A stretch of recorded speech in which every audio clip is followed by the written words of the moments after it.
Have you ever experienced a moment when just one sentence could change your entire life? I had that moment on a Tuesday morning sitting in a black leather chair at a downtown Chicago bank branch, holding a folder that contained 40 years of my life. 40 years of work reduced to a few pages of statements, numbers, and one transfer order worth $450. My entire life savings. My name is Ann Miller, 61 years old. Until that day, I believed that being a mother meant giving everything, even when your child trampled your dignity without a hint of remorse. For decades, I thought maternal love was unconditional, that children would always value and protect it. I was wrong. When my phone buzzed, I saw my only son's name, Daniel. I had raised him alone after my husband John passed away when Daniel was 9. My heart beat faster, not out of worry, but because it was rare for him to reach out first. Since marrying Emily, our conversations had grown distant and shallow, like when someone only remembers you when they need something. The message read, "Mom, about Emily's birthday dinner tomorrow night at Maple and Vine. Please don't come. Emily doesn't want you there. You make people uncomfortable. It's best if you don't show up." I read it once, twice, 3 times. The words didn't change, but my mind went blank. At that very moment, I was sitting across from the bank manager about to transfer $450 to complete the purchase of a luxury condo in Northridge, Daniel and Emily's dream home. And right as I was signing the papers, my son sent a message telling me I wasn't welcome in the very family I had helped build. The irony was so bitter it was almost laughable. I was about to hand over every dollar I had ever saved to secure his home while being erased from his life. "Are you all right, Mrs. Miller?" Gerald, the bank manager, asked when he saw my face go pale. I wasn't all right, but something inside me cracked open. For the first time, I understood the difference between being a mother and being a doormat. "May I make a phone call?" I asked, stepping into the private area. My hands trembled slightly as I dialed, not from fear, but from a slow, burning anger rising inside me. Daniel picked up. "Hey, Mom. You got my message, right?" His tone was light, as if crossing his mother's name off the guest list was nothing unusual. "I did, son," I replied. "I just wanted to be sure I understood it correctly." "Oh, Mom, don't be upset. Emily's just stressed. You know how she is. She's a perfectionist, and tomorrow she's hosting some important people, coworkers, clients. She just wants everything to be perfect. Perfect meaning a dinner without the mother who spent 30 years teaching school, then opened a small craft shop to pay for her son's tuition." "So, I make things less perfect?" I asked quietly. "No, it's not like that, Mom. She's just afraid you'll feel out of place. Everyone there's from a different background, a different status." I repeated his words slowly. "A different status. And which one do I belong to in your eyes, Daniel?" "Mom, don't turn this into a big deal. Emily comes from a traditional family. They have a certain way of living, and you're just simpler." Simpler. That word again, the polite way of making me feel small. "Don't worry, son, I understand." I said, "Great, I knew you would. We can do lunch Sunday, just the 3 of us, quiet and easy." A safe lunch with the embarrassing mother. "All right, then. Goodbye, Daniel." I hung up and sat still, watching people rush in and out of the bank, each busy with their own plans. And there I was, about to give away my life's work to a son who saw me as an inconvenience. But something changed in that moment.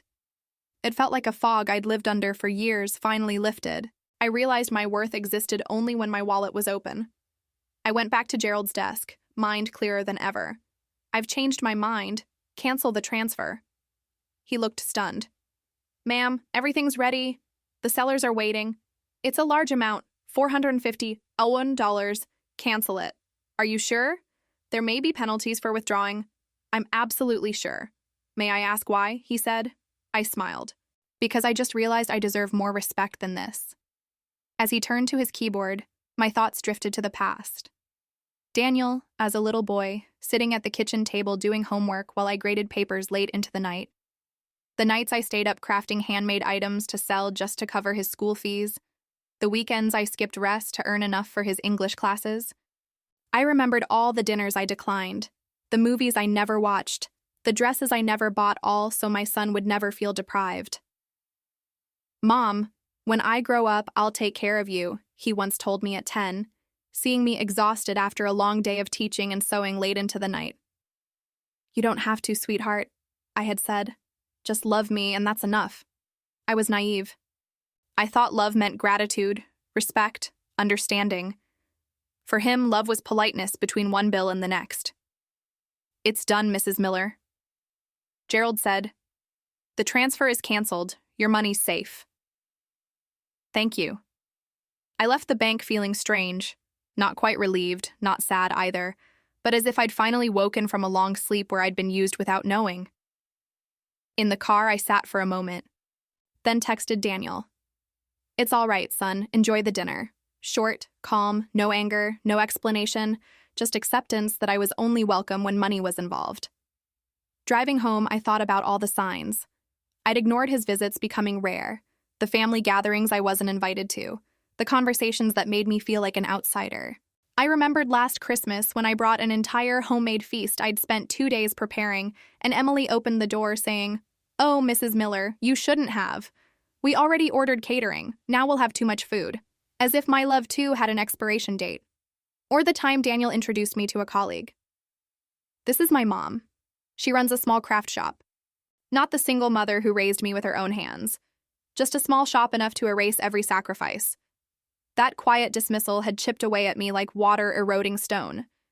First, Mom, that place isn't really your style. Then, that restaurant's pretty upscale. And finally, Mom, you make people uncomfortable. When I got home, I sat on the porch, the same spot where John used to read the paper every Sunday morning. If he were alive, what would he say? Probably that I'd endured too much for too long. He used to warn me, Anne, you've got a kind heart, but don't let anyone use it against you. He'd always known my weakness, that I mistook love for endless tolerance. He tried to teach me that self-respect was part of love, but I thought that was selfish. Now I understood the line between kindness and foolishness, and I had crossed it long ago. The phone rang. It was Daniel. He must have already heard from the real estate office. Mom, the company called. They said the transfer was canceled. Must have been a bank error. Not an error, Daniel. Silence filled the line. What do you mean, not an error? I canned it. You did what? Why? Because I changed my mind. Mom, that's ridiculous. We already planned everything. The house, the furniture, even the curtains Emily picked out. Your plans, Daniel, not mine. But you promised to help. And I have helped for 30 years now.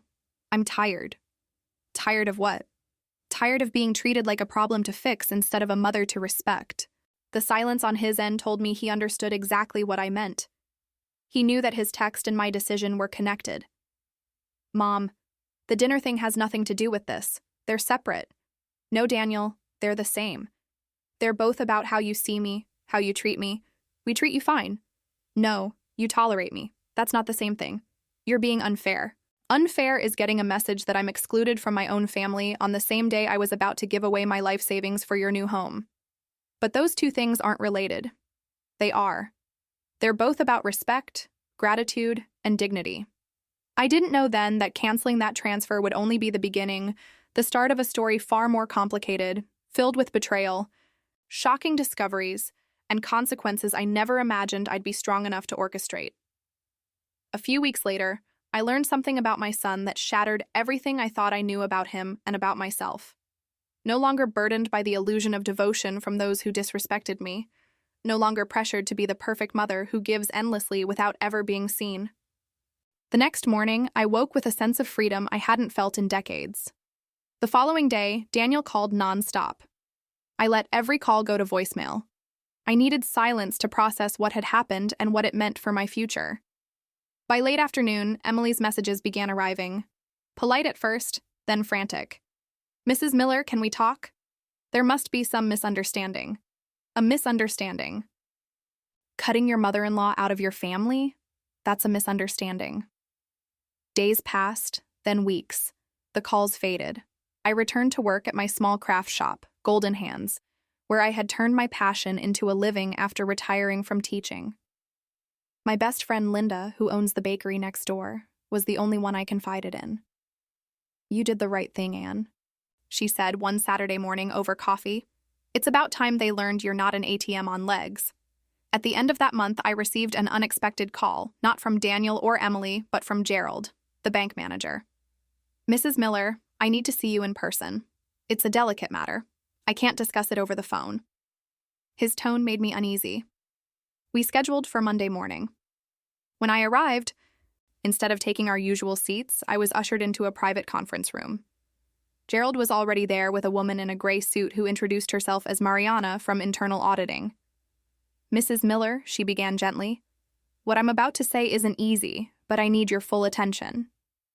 My heart raced. I assumed it had to do with the canceled transfer, maybe a fee or some policy issue. After you canceled the $450,000 transaction, our security system triggered a standard review. Gerald explained carefully. We discovered an unusual withdrawal pattern. Small, regular transactions every month for 5 years. Withdrawals? But I haven't taken out any money. Exactly. That's what's strange, Mariana said, sliding a folder toward me. We found transfers of about $2.00 each month to a business account, all bearing your signature. I opened the folder and stared at dozens of forms, each with a signature that looked almost identical to mine. Almost? The differences were subtle, but there. That's not my handwriting. We know, Gerald said. Our handwriting specialist confirmed their forgeries. Sophisticated but still fake. What does that mean? I asked, though part of me already knew. It means someone with access to your banking information has been quietly withdrawing money for years, totaling around $120,000. I could hardly breathe. The room seemed a dissonant spin. Where did the money go? Mariana slid over another paper to a business account named Preston Architecture and Design, opened 5 years ago. Preston, Emily's maiden name. The company she proudly claimed to have built from scratch. Does your son have access to your account? Not officially, I said, but he used to come with me to the bank. He knows everything, the account details, the paperwork. They exchanged a look, and Gerald said quietly, by policy, we're required to report this to the authorities. But since it involves family, I can give you 48 hours before we file. I left the bank on unsteady legs, my heart sinking. Not just because of the money, though $120 out in dollars was a huge part of what I had worked for, but because of the betrayal, a deliberate theft carried out for years. My own son, the boy who once promised to take care of me, had been forging my name to send money to his wife. I drove to Grant Park without thinking, just needing air. Sitting on a bench overlooking the lake, I let the tears fall, not out of sadness, but fury. A deep, raw anger I'd never felt before. My phone rang. Anne, where are you? Linda's voice asked. I stopped by the shop. Your clerk said you weren't there. Linda, could you meet me by the lake? I need you. Less than an hour later, she was sitting beside me, quietly listening as I told her everything. When I finished, she took my hand. What are you going to do? A simple question, yet heavy. Take it to the police, maybe. But I knew how that would end. Daniel finded Emily pretending innocence, and me becoming the pied mother who turned in her own son. I think I'm going to teach them a lesson, I said, surprising myself with how calm I sounded. What kind of lesson? I don't know yet, but one they'll never forget. In the days that followed, an eerie calm took over me. I called Gerald and asked for one more week before he filed the report. I'll handle it myself, I told him. He hesitated, then agreed. That entire week, I studied everything about Emily's company clients, projects, finances. I visited their small office in Lincoln Park, observed their routines, tracked their debts and contracts.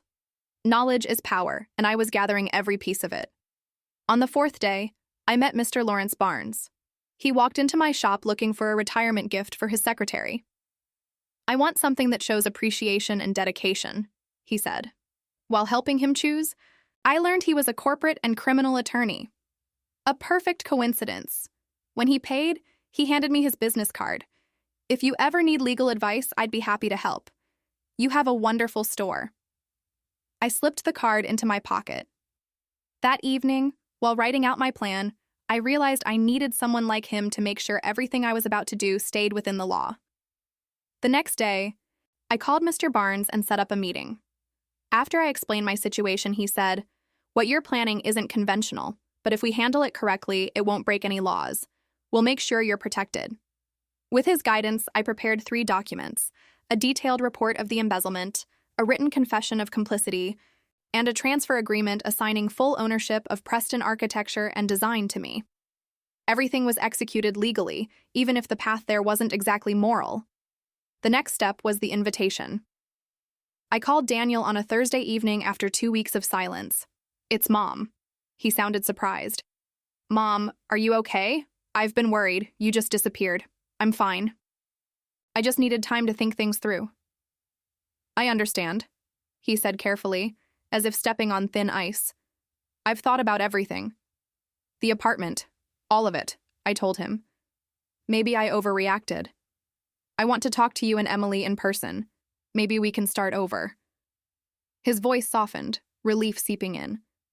"Of course, Mom. Whenever you want, we can come to your place or you can come over to ours." "Actually," I said, "I think we should meet somewhere neutral, maybe dinner at Maple and Vine."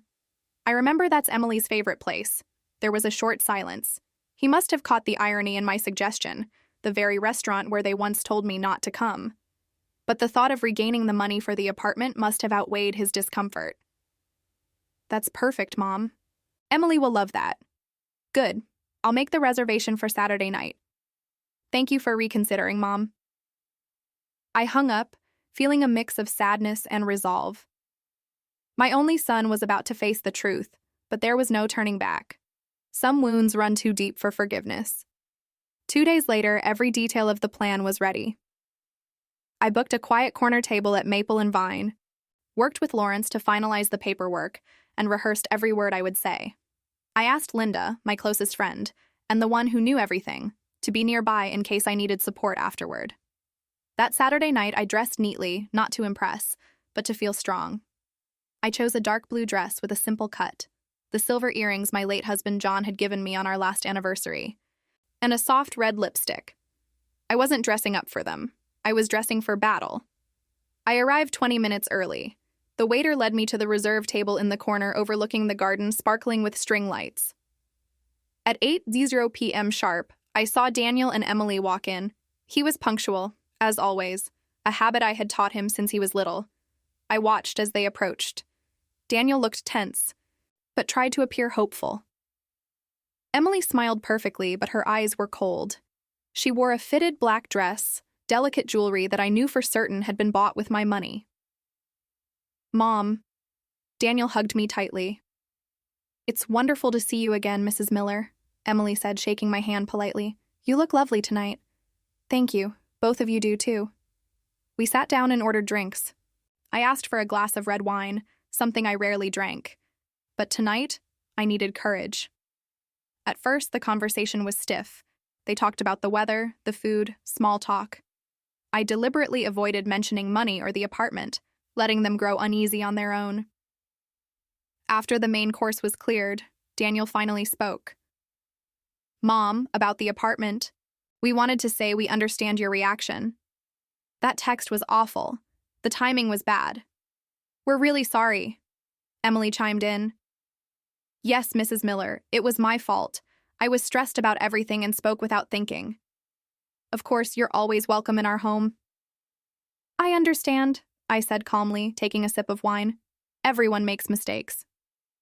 Daniel took a deep breath about the apartment deal. The developer agreed to reinstate the contract with only a small penalty. "But actually," I interrupted gently, "I've thought about it, and I've decided to help you both buy the house." Their faces lit up, visible relief washing over them. "Mom, that's wonderful. I don't know how to thank you. It matters to me, too." I smiled. Family is still family. I reached into my purse and pulled out a black folder. I also brought a few papers so everything is clear this time. Daniel frowned slightly. "Mom, that's not necessary. We can just go to the bank." "It's just a draft," I said. "So everyone understands the terms before we involve the bank. A simple agreement between us." I laid 3 contracts on the table. They're straightforward. They outline my contribution and your responsibilities. My lawyer, Mr. Lawrence Barnes, helped me prepare them. Emily's brow furrowed. You have a lawyer? There's a lot you don't know about me, I said, smiling slightly. Just read carefully and sign. Then we can process the transfer on Monday. Daniel skimmed through the pages, his usual habit whenever money was involved. Emily read slower, though I could tell she wasn't paying attention to details either, only the outcome. Everything looks fine, Daniel said, picking up the pen. Are you sure you've read it properly? I asked. There are a few special clauses about what happens if the agreement is broken. Mom, I trust you. Those words stabbed me. I had once trusted him too, and he had betrayed me for 5 years. Daniel signed all 3 copies and handed them to Emily. She hesitated for a moment, then signed as well. I placed the folder carefully into my bag. Good, I said, taking a breath. Now we can talk for real. What do you mean, Mom? Daniel asked, the smile fading from his face. I pulled out another folder, a red one. You just signed 3 very interesting documents, I said evenly. The first one, Daniel, is a confession detailing how you forged my signature for 5 years to withdraw about $120,000, transferring it into Emily's company. His smile disappeared. Emily's face turned pale. The second document, I continued, is your signed statement, Emily, confirming that you knew the origin of the funds and agreed to use them to start your architecture firm. What are you talking about? She stammered. And the third document, I said, is the transfer of full ownership of Preston Architecture and Design to me effective? Immediately, I opened the red folder and spread out copies of forged transfer slips, bank statements, and handwriting verification reports. Tonight, we're not celebrating submission, I said, looking straight at them. We're celebrating my freedom. The bank discovered everything after I canceled the apartment transfer. A routine audit exposed it all. Daniel opened his mouth, but no sound came. Emily began to cry. Mom, this is some kind of joke, right? If it's a joke, son, then you started it 5 years ago when you began stealing from me. Or maybe when you and your wife excluded me from a party paid for with my own money. Mom, I can explain. There's no explanation for betrayal. I cut him off. Only consequences. I finished my wine and set the glass down gently. Now you have 2 choices. 1, I take these documents to the police. Tomorrow you'll both be charged with fraud, forgery, and theft. With that amount and that time span, Daniel, you could go to prison. What's the second option? Emily asked, trembling. You do exactly what you just signed. Daniel, you forfeit your inheritance, repay every dollar you stole, leave Chicago, and end all contact with me. Emily, you transfer the company to my name immediately. No disputes, no delays. Silence filled the table. Daniel looked 10 years older. Emily sobbed, hatred flickering behind her tears. It's up to you, I said, standing up and laying money for my part of the bill on the table. You have 24 hours. After that, the file goes to the police. Mom. Daniel's voice cracked. How could you do this? I looked him straight in the eye, not with the gaze of a blind, loving mother, but with the clarity of someone who finally saw the truth. No, Daniel. The real question is, how could you do this to me? I gave you everything, my time, my love, my money, and you betrayed me.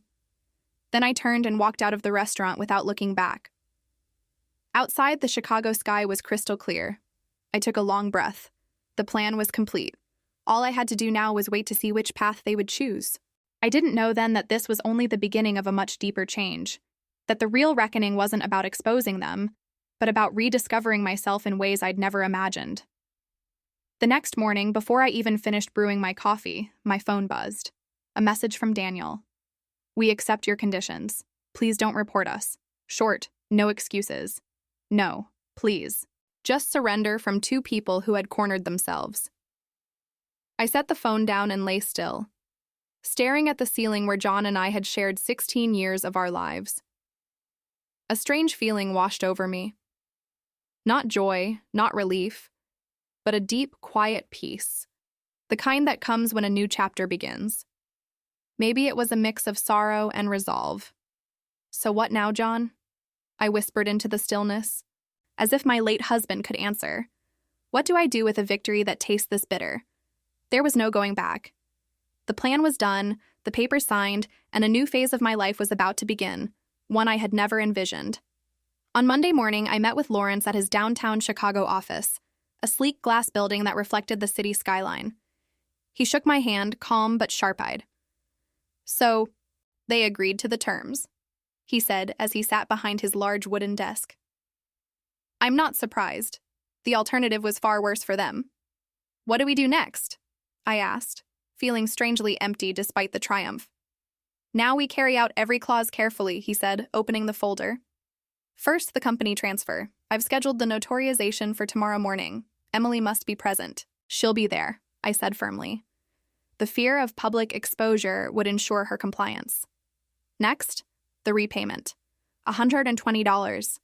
$100 is a lot. I doubt they can pay it all at once. I've planned for that.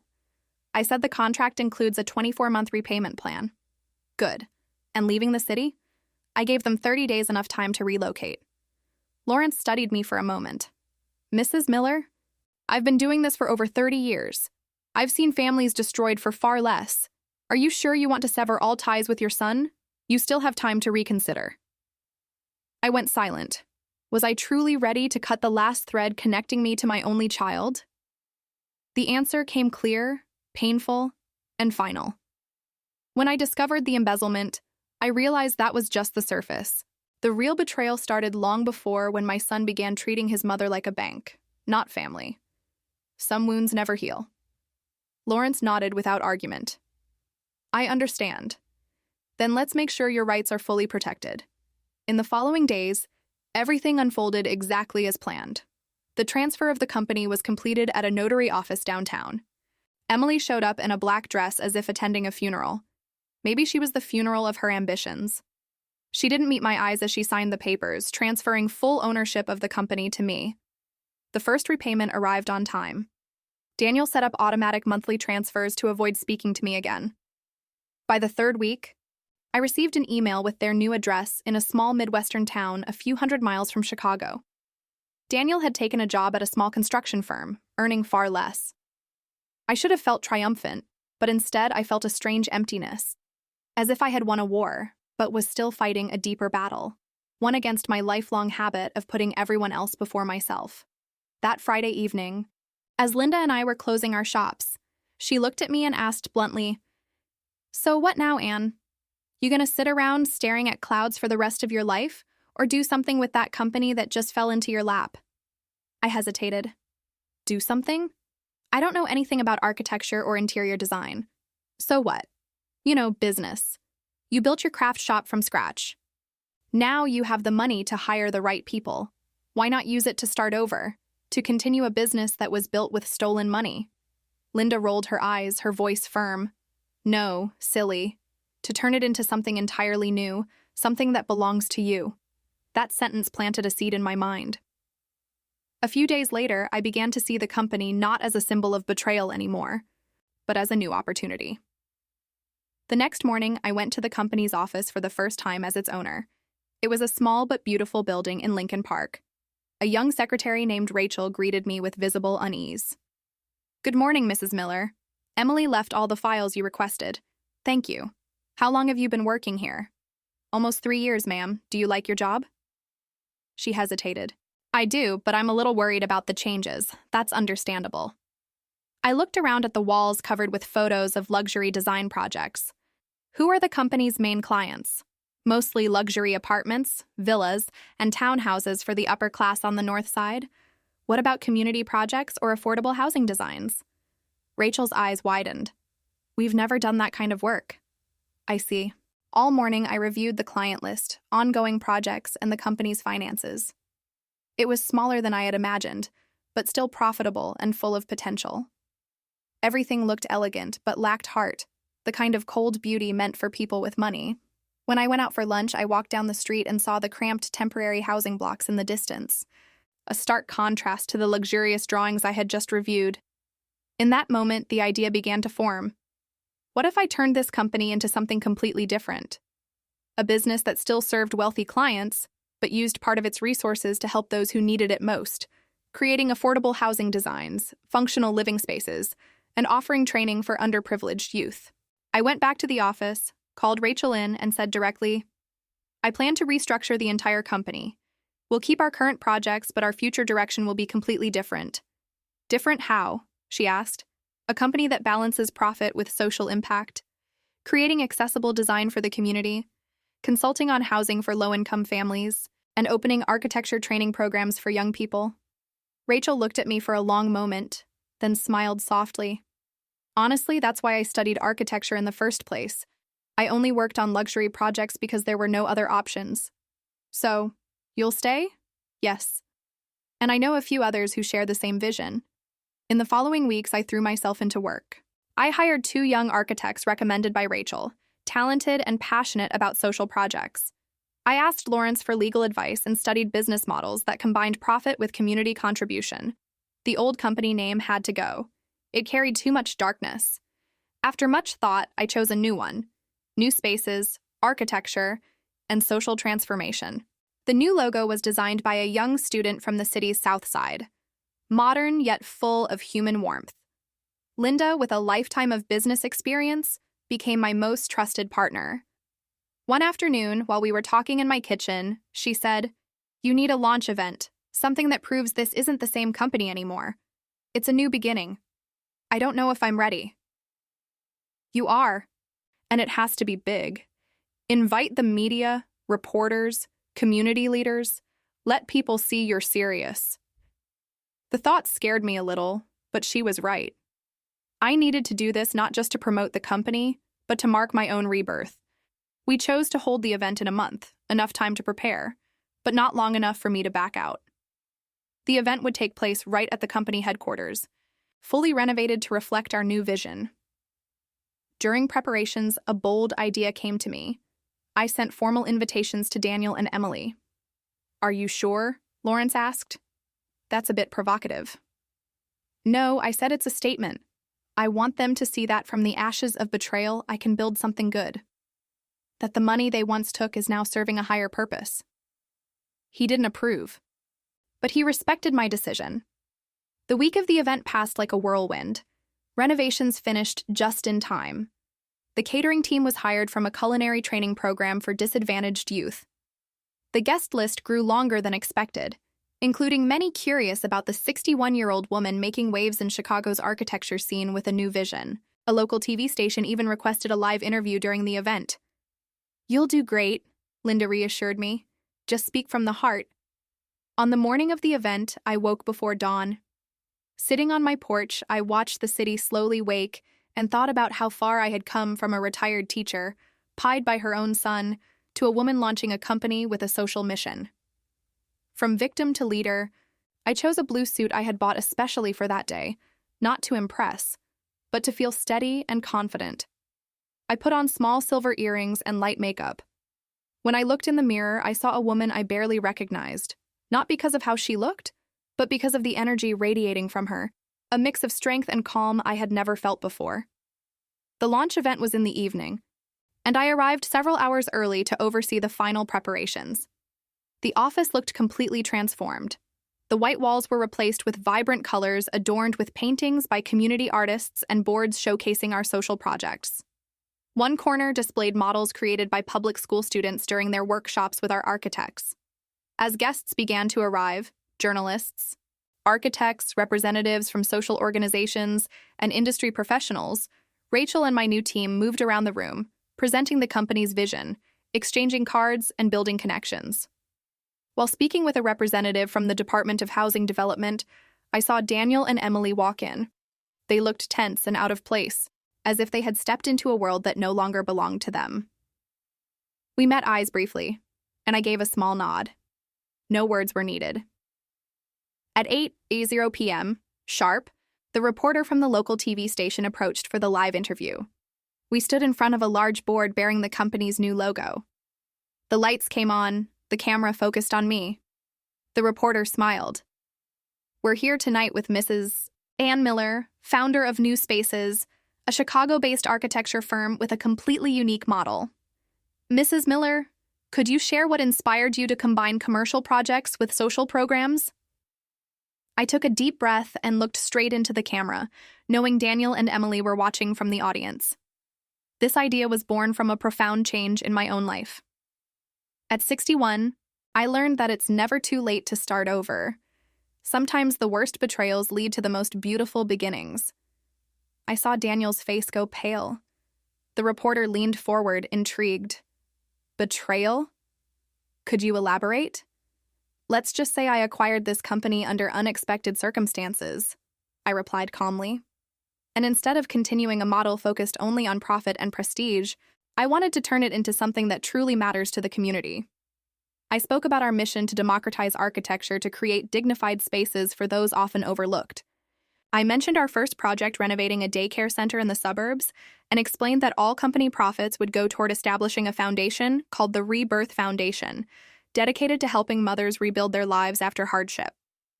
When the interview ended, I looked around for Daniel and Emily. They were quietly leaving. When our eyes met, I saw not just fear or shame in my son's eyes, but the bitter realization that I hadn't just survived betrayal. I had turned it into something far greater than either of us. Linda came up beside me, gently taking my hand. I whispered, "Revenge isn't just a dish best served cold. It's a feast meant to nourish an entire community." That night wasn't just the launch of a company.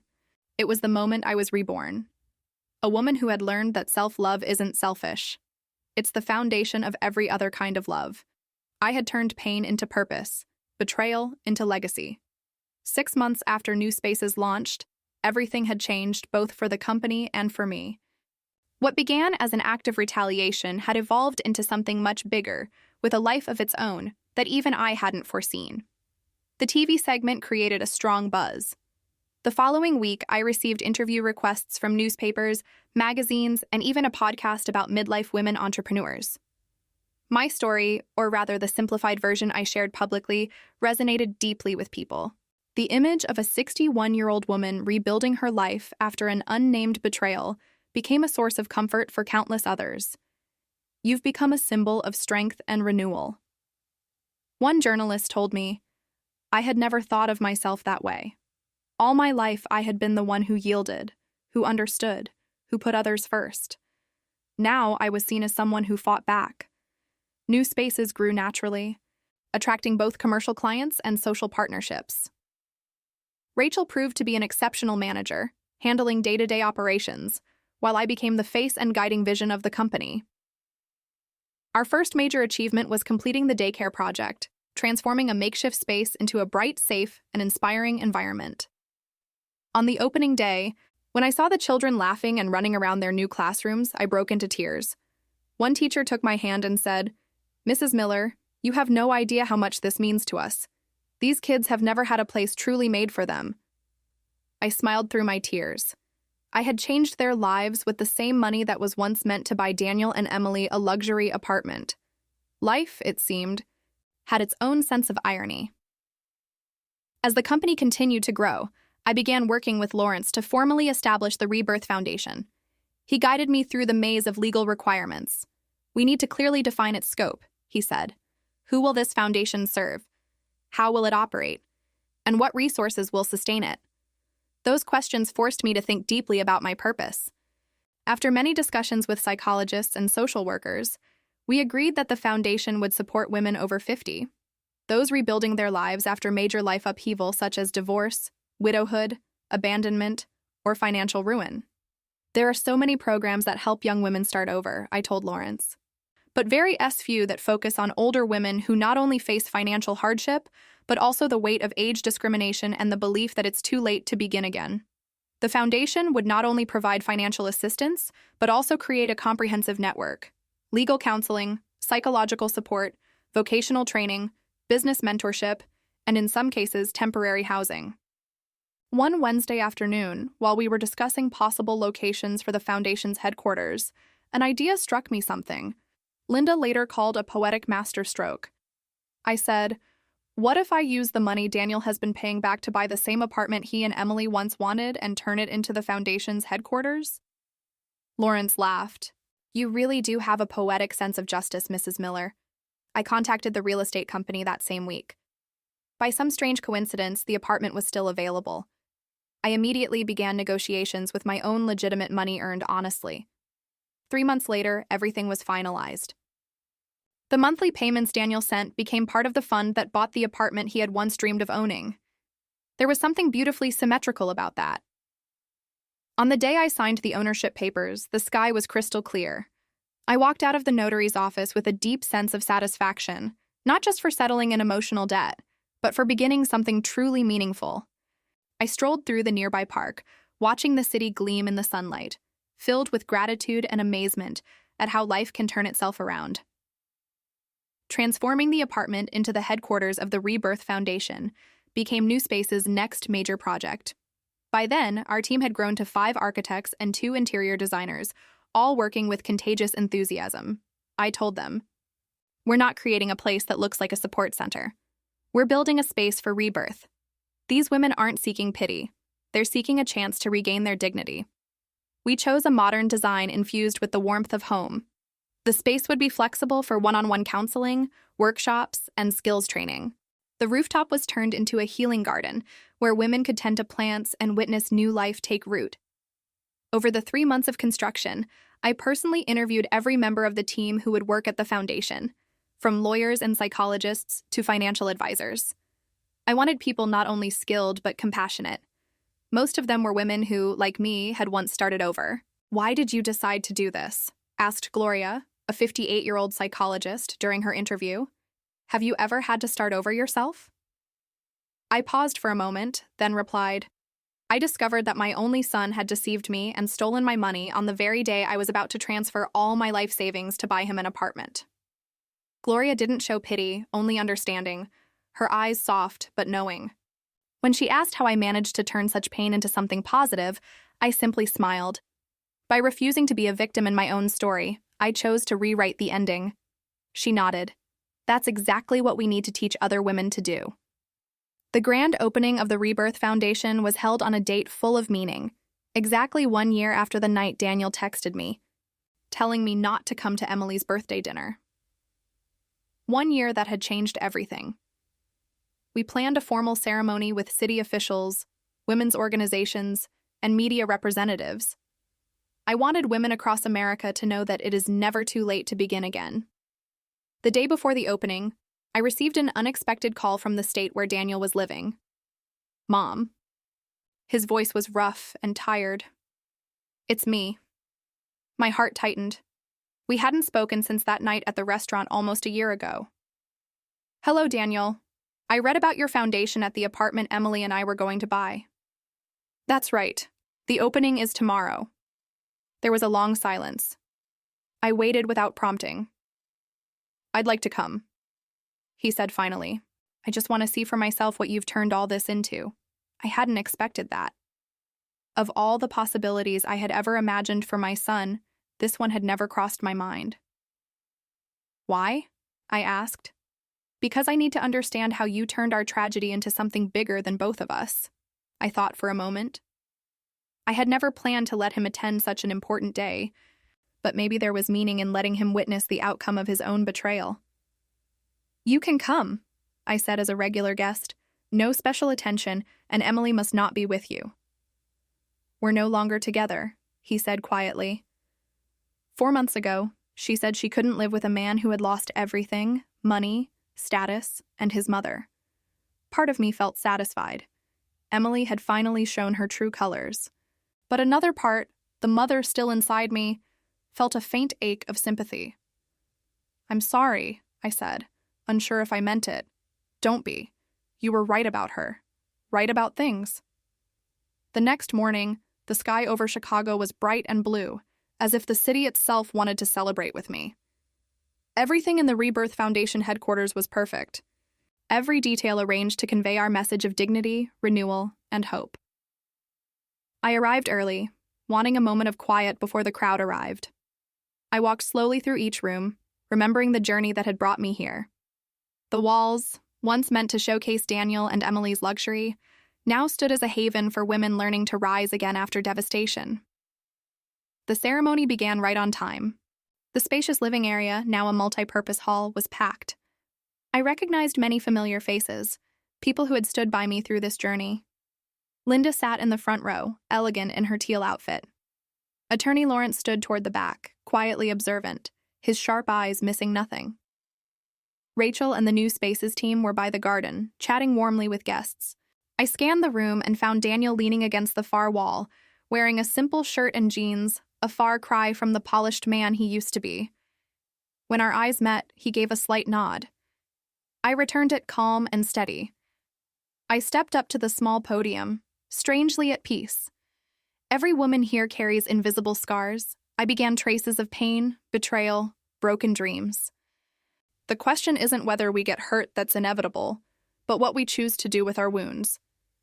I spoke about rebirth, about turning pain into purpose, about doors that open in the ashes of lost faith. The Rebirth Foundation was born from a deep wound, but I chose to make it a place of healing for others. This isn't just a building. It's a symbol of choice. The choice not to be a victim, but to keep writing your own story. As I spoke, I could feel Daniel's gaze on me filled with shame, regret, and a touch of admiration. After the ceremony, he came over. His face looked older with lines of weariness and silver strands in his hair. "It's hard to believe, Mom. You turned something terrible into something extraordinary." "Thank you," I said softly, offering no further words. Between us still lay a gulf of hurt, but somewhere a fragile bridge had begun to form. If I told you I finally understand everything, that I know how deeply I hurt you, would you believe me? Understanding is the first step, Daniel. The first step toward what? Maybe toward yourself becoming a better man. He nodded, his voice low.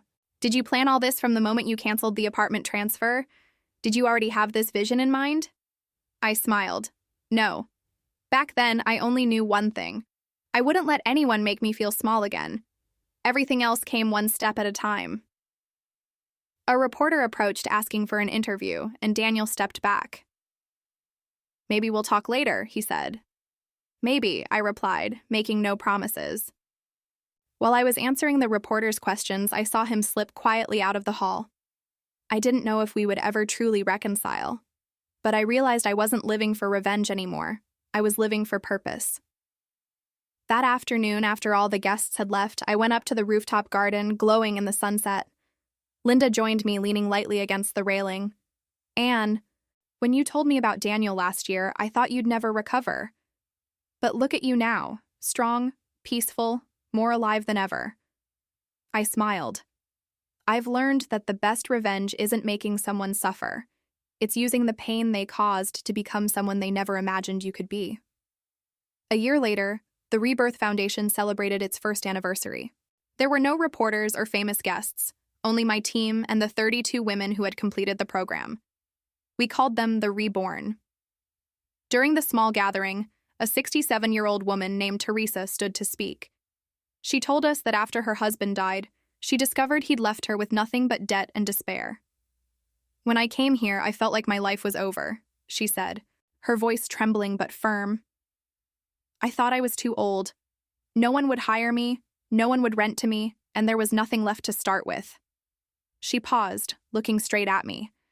But Mrs. Ann showed me that even the cruelest betrayals can become gifts if we're brave enough to change. The room erupted in applause. Teresa smiled. "Now I have my own small bakery. I'm debt-free, and most importantly, I've regained my self-respect."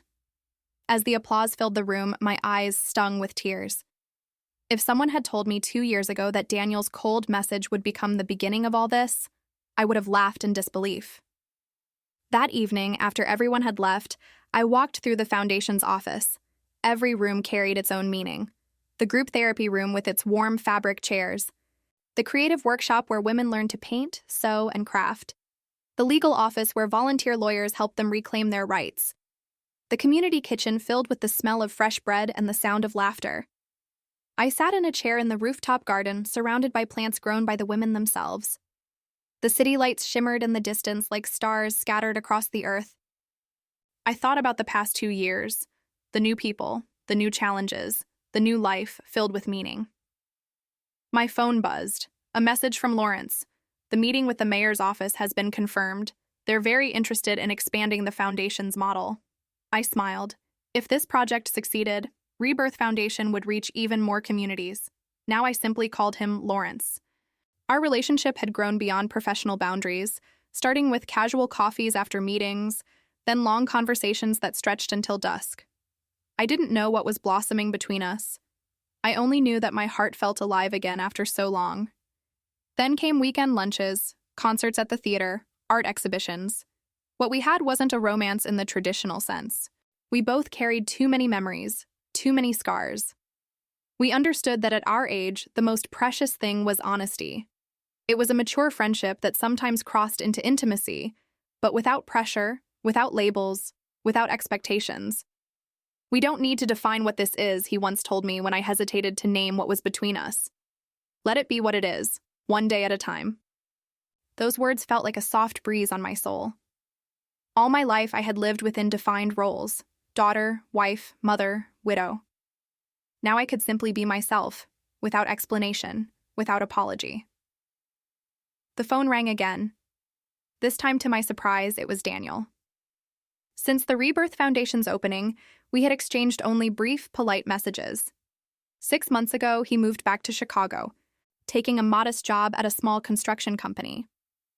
Occasionally, he sent greetings, birthday wishes, or shared articles about the foundation.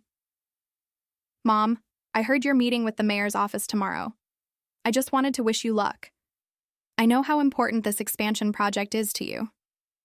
I was a little surprised he knew the information hadn't been made public yet. Perhaps Lawrence had mentioned it. They sometimes crossed paths professionally. I hesitated before replying. Even though the wound had healed, it still left a faint ache. I wasn't sure how to face this version of Daniel Humbler, more self-aware, trying to make amends. Thank you, son. I truly appreciate that, I texted back. After a few seconds of thought, I added another line. If everything goes well, we'll need an architect for the new centers, someone who understands the spirit of the foundation. The reply came almost instantly. It would be an honor to contribute even in a small way. I stared at the screen flooded with conflicting emotions. Part of me was still cautious, but another part, the mother, wanted to believe my son could change. I set the phone down. Some decisions need time and distance to be made wisely. The meeting with the mayor's office the next day exceeded all expectations. They not only approved plans to open 3 new branches of the Rebirth Foundation in low-income districts, but also proposed developing a citywide program based on our model.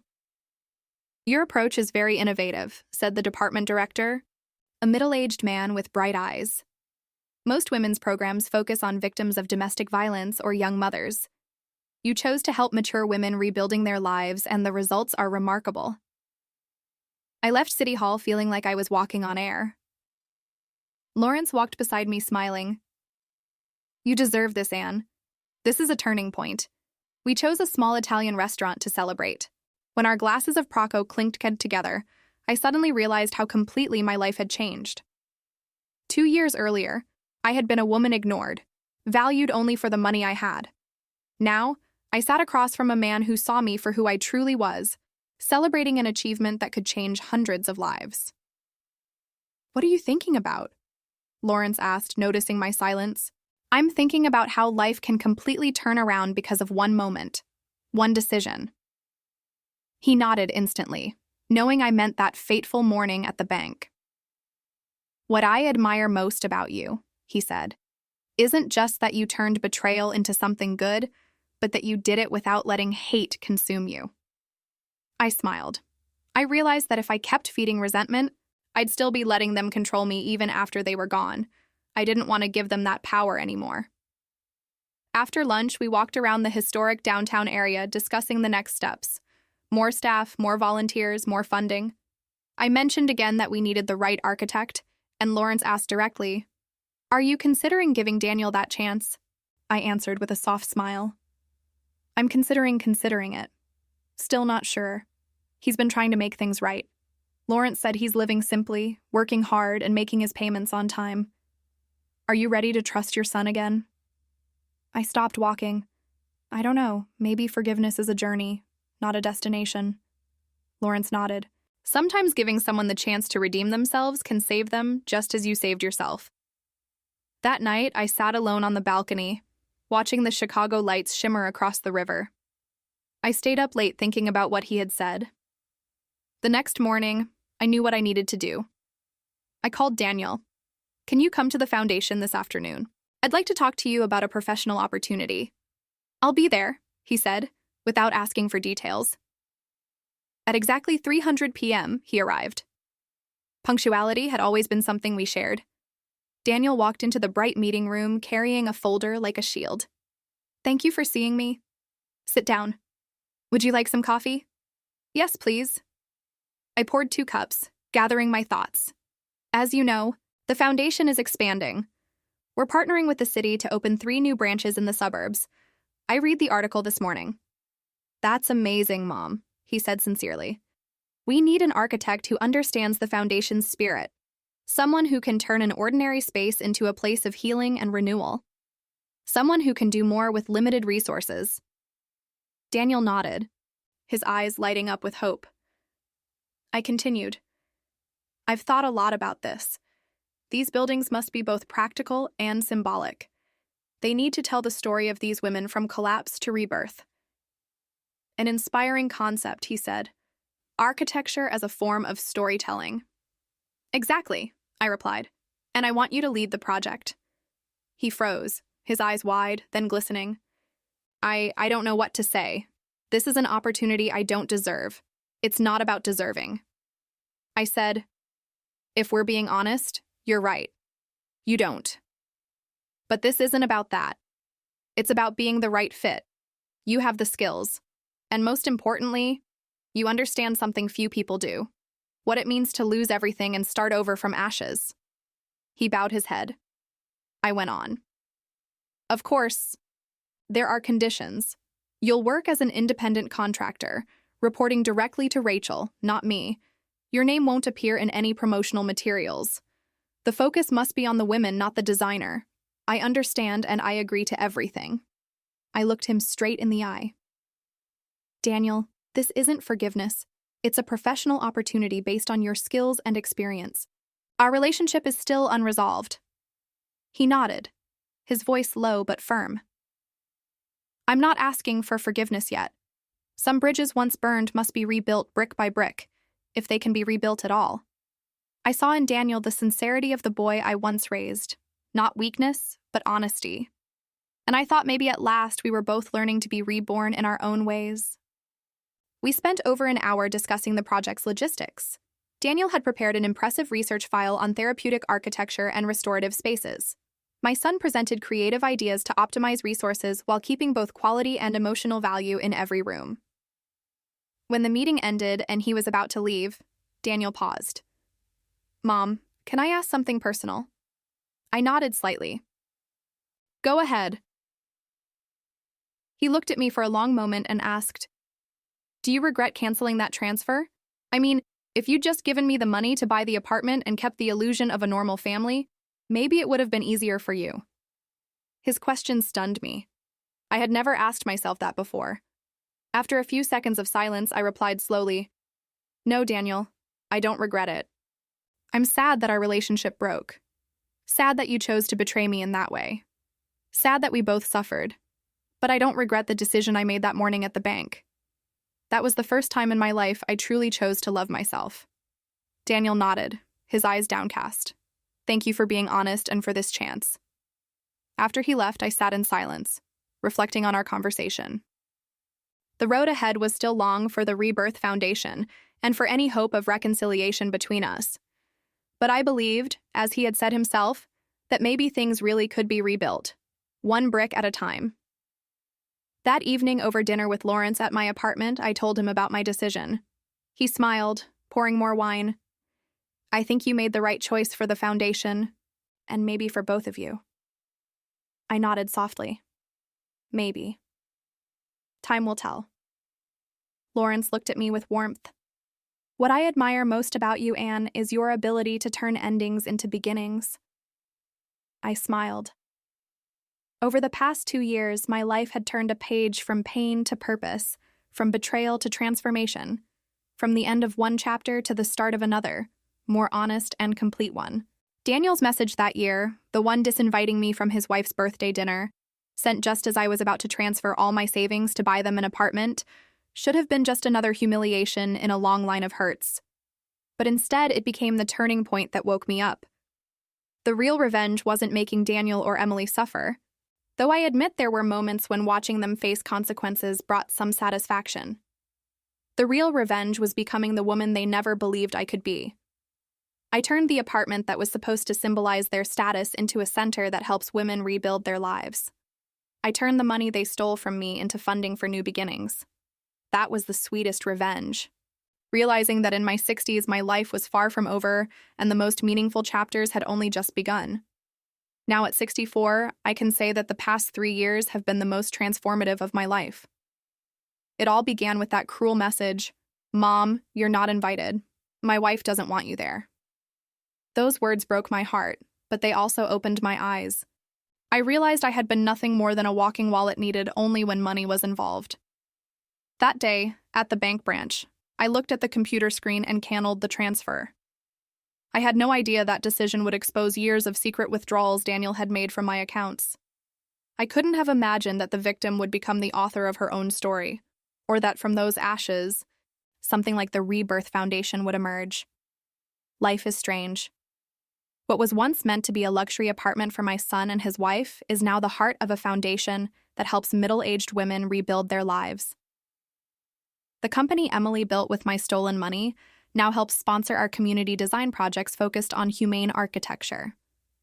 Every brick in the foundation, every smile of a woman we've helped, every new center opened in a struggling neighborhood, all of it is a louder answer than any act of retaliation. My relationship with Daniel is still under reconstruction. There are no miracles, and forgiveness hasn't fully come. Some wounds take a long time to heal, if they ever do, but there is room for hope for rebuilding step by step, brick by brick, just as he said. Daniel's contributions to the Foundation's architectural projects have been admirable. I can see real change in him. Emily left when she realized there was no more wealth or status to cling to, just as I once predicted. As for me, I've discovered parts of myself I never knew. Anne, the leader, the visionary, the woman who can stand before a crowd and inspire. Anne, the 64-year-old woman in a mature mutual relationship with Lawrence, free of labels, filled with peace. And Anne, the woman who finally understands that loving yourself isn't selfish. It's the foundation of every other kind of love. If you're listening to this story and see a piece of yourself in it, if you've ever been used, dismissed, or pushed aside by those who should have valued you, I want you to remember this. It's never too late to start again. It's never too late to say no to disrespect and yes to yourself.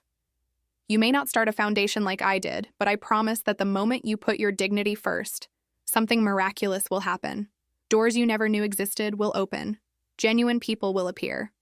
And one day you'll realize that maybe the best chapters of your life are still waiting ahead.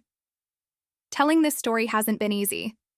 I've had to touch old wounds, relive pain I thought had faded, but I share it because I know there are many women out there like me.